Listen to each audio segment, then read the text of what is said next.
Ça va? Les amis, bonjour! Bonjour à tous, j'espère que vous allez bien, que tout se passe bien pour vous. Babao! Comment vas-tu en anglais aujourd'hui? C'est pas Beber, c'est Babao. Comment tu l'écris, Babao? C'est le week-end Dragon Ball qui commence, les gars. Hein, le week-end Dragon Ball, c'est quoi? C'est un week-end qui se prolonge jusqu'à lundi avec la review. Vendredi, c'est la preview qui parle de l'épisode qui arrive. La nuit de samedi à dimanche, c'est le live réaction. Et le lundi soir, c'est la review. Donc aujourd'hui, on va parler de l'épisode 127 de Dragon Ball Super. Qu'est-ce qui pourrait y arriver ? Regardez. Alors des images de la preview, que voit-on? On voit un Jiren qui a l'air de combattre C17, un peu de Goku, de Vegeta versus Jiren. Il n'y aura pas de Freezer, j'imagine. Vegeta de son côté a l'air d'avoir repris de la force. Dans ce tournoi, de toute manière, t'as 2 doigts de la mort, tu reprends de la force. Là, c'est pas logique, mais c'est comme ça. Bref, des images qu'on a eues, je me suis refait un petit peu le futur épisode qu'il va y avoir. Truc à savoir, je ne lis pas les spoils. Je ne lis pas les spoils. Et je comprends même pas pourquoi les gens se dirigent vers les spoils alors que l'épisode sort dans quelques jours. Ou dans l'épisode d'après, c'est dans la semaine d'après. Triste monde, où va-t-on? Bref, je vous disais que je me suis restitué le futur épisode, j'imagine, et je pense qu'il va un petit peu se passer de ce style-là. Alors, je vois bien C17 se faire éliminer, mais je vais vous expliquer de quelle manière. On a un Jiren qui, ça y est, va se lâcher et va se donner clairement, il va passer à l'attaque. Offensif, numéro 9 si tu veux. Oui, Bébert, toute chose peut se comparer à la nourriture ou au football.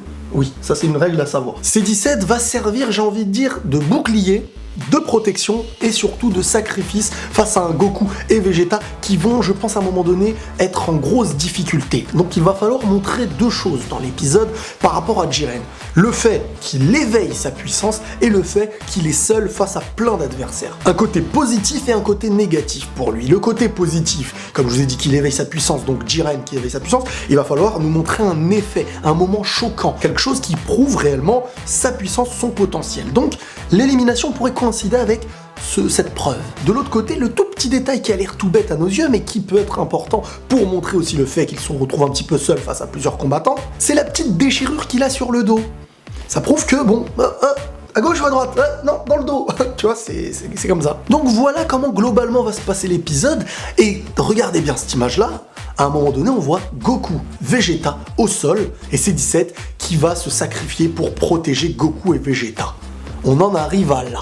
Je pense que le moment où il voudra les protéger, il va peut-être se faire éliminer. Donc, un sacrifice héroïque. Et c'est la meilleure manière qu'il pourrait être éliminé. C17, c'est après tout ce qu'il a fait, et à chaque fois que je le voyais éliminé, il revenait.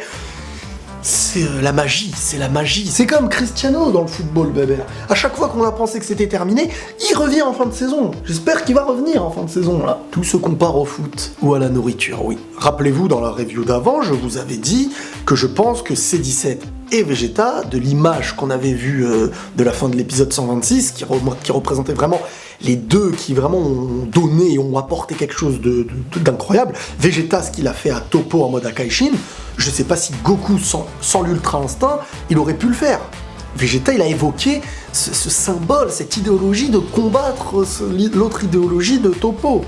C'est quelque chose qui va bien au-delà de la puissance. En duel de puissance, Toppo, en mode Akaishin, était meilleur que Goku, que Vegeta et que les autres qui étaient là, en dehors de Jiren. Pour le vaincre, il fallait quelque chose qui surmontait cette puissance, cette idéologie, cette fierté de Vegeta. Mais face à Jiren, c'est tout autre. C'est différent. Et malheureusement, c'est, je pense, comme ça qu'ils vont éliminer C17, par un bon sacrifice. Vegeta, ça m'attriste et je me demande un petit peu pourquoi. Parce que moi, je le voyais se faire éliminer parce qu'ils veulent nous laisser un Goku Ultra Instinct VS Jiren, mais pourquoi alors avoir gardé Vegeta? Pourquoi ne pas l'avoir fait se sacrifier avec son sacrifice qu'il a fait contre Toppo?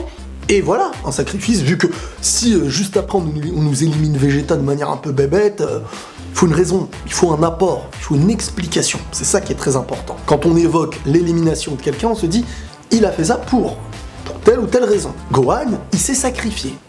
C18, elle s'est sacrifiée. Toujours, il y a une raison de ce qui s'est passé. Vegeta a presque sacrifié sa personne, mais étant donné qu'il est maintenant dans un niveau Saiyajin Blue extraordinaire, il a réussi à résister à tout ça. Donc s'il reste, il faut une raison. Et c'est là qu'on y vient, ce que tout le monde évoque en ce moment, je sais pas s'il les évoque, si ça a été évoqué pour des raisons de spoil ou non, je sais pas, mais ça a l'air d'être évoqué depuis très longtemps et je pense pas que c'est lié au spoil.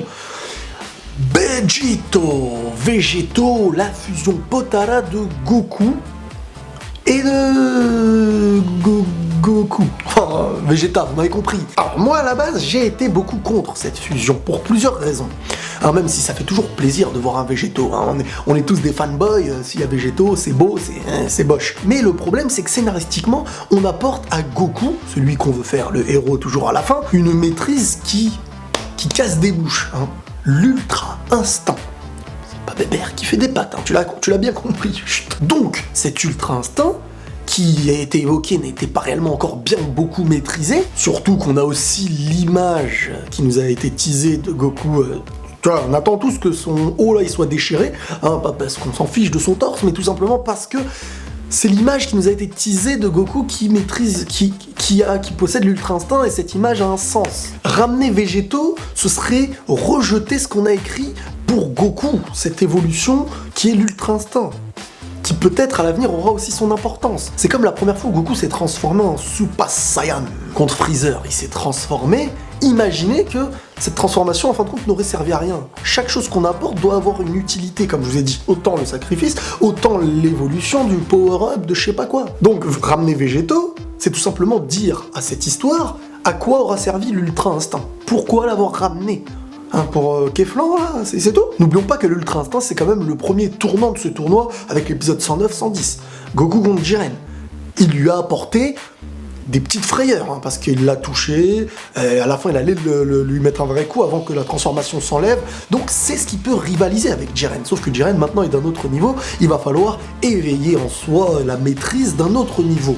Mais ça c'est un travail qui peut être fait jusqu'à la fin de l'arc, donc c'est ça qui peut être dérangeant avec Végéto.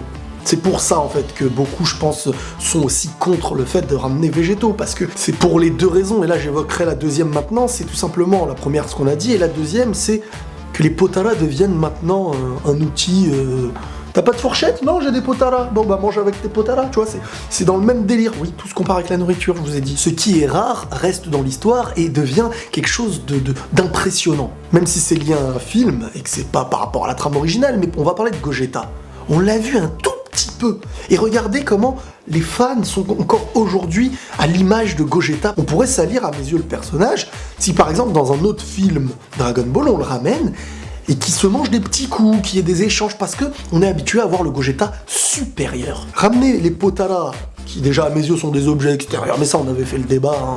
Dragon Ball fait ce qu'il veut, le tournoi fait ce qu'il veut, Zeno fait ce qu'il veut, tout le monde fait ce qu'il veut. Au-delà même de retirer le petit côté sacré des Potara et voir peut-être Végéto parfois, imaginons, en difficulté dans le combat, ça gâcherait tout. Ça gâcherait tout. Je suis désolé, Végéto doit rester au-delà de ce qu'on a vu. Quand il arrive, il s'amuse avec son adversaire. Déjà, à mes yeux, le ramener avec Zamasu, il y a eu des retours parfois un peu bons. On l'a ramené, d'accord, bon voilà, ok, tu te calmes. Maintenant, on va essayer de regarder les côtés aussi positifs qu'il pourrait y avoir à ramener Végéto, parce que, oui, il faut penser à tout ce qui peut exister, prendre le bien, le mal, bye bye. Donc si on ramène Végéto, et que celui-ci pourrait s'éveiller à l'ultra instinct. On garde de ce qui est de l'ultra instinct, donc ça coïncide un petit peu avec ce qui a été évolué par Goku, mais ça le gâche par la fusion. Mais bon, on va dire, vas-y, la fusion se ramène. Ça donne la réponse au fait de pourquoi le sacrifice de Vegeta ne l'a pas réellement tué, donc on le garde dans l'histoire, pour en arriver peut-être à cette fusion, et au-delà de ça, ça reste aussi dans, même s'il y a deux interprétations, ce que Whis avait pu dire à Goku et à Vegeta, s'ils travaillent ensemble, et ils peuvent faire des miracles limite, quoi.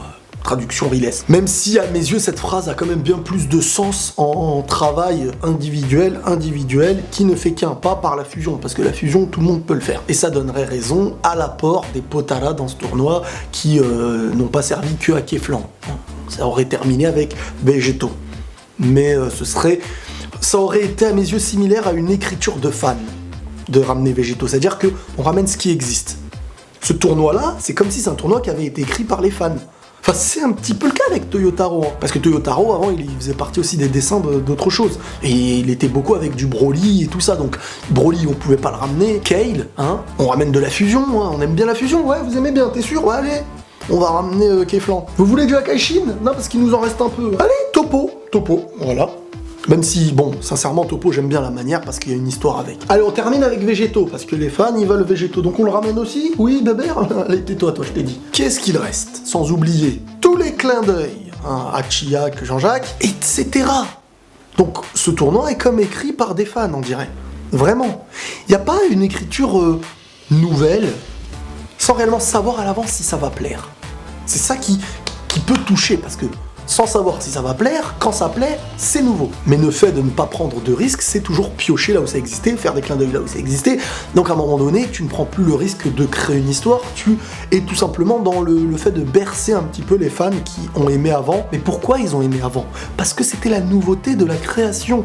Aujourd'hui, pourquoi on aime moins? Parce qu'on ne prend plus d'initiative dans la création de quelque chose. C'est comme ça que je le perçois un petit peu aussi. Bref, Végéto, je préfère pas qu'il soit ramené dans cette situation. Autant pour préserver le personnage, préserver le petit côté sacré des Potara, qu'on ne ramène pas à chaque fois, mais aussi pour évoluer un peu au niveau du scénario, ce qu'on a créé à Goku, mais aussi, pourquoi pas, lier le travail de Vegeta et Goku, chose qui n'a jamais réellement été liée, et on en ressortirait proprement avec ce que Whis avait dit. Si Goku et Vegeta réussissaient à travailler ensemble, ça ferait des belles choses. Et là, ça serait cool. Même si, comme je vous ai dit, chaque chose doit avoir une raison, Freezer aura sa raison. Et lui, il interviendra après tout ce bazar pour une petite crasse venue de nulle part. Ce serait, voilà, la finalité qu'on pense et que j'imagine en tout cas. Donc là, en fait, je ne vois plus C17. Je ne vois plus ce qu'il pourrait apporter à part dans le prochain ou dans le prochain épisode, se sacrifier. Pour une bonne raison. C'est le dernier truc qui lui reste à mes yeux. Chapeau l'artiste, hein. Il y aura une vidéo bientôt sur la puissance de C17 et j'essaierai d'expliquer un petit peu de sa puissance actuelle. Comment? Tu te poses la question dans ta tête? Voilà les amis pour cette petite vidéo de l'épisode 127 qui va arriver demain. Enfin dans la nuit de demain, enfin de samedi. Si tu regardes cette vidéo dans 2 mois, de manière ça aura aucun sens de te dire demain. Donc n'hésite pas à liker cette vidéo si tu l'apprécies et si tu aimes bien Bébert. Oui, parce que Bébert, il regarde les likes avant moi. Donc fais vite, lâche les commentaires, active tes notifications. Dès que je fais une vidéo, même à 3h du mat. Ouais, je te saoulerai. Et prenez tous soin de vous, la paix sur vous les amis.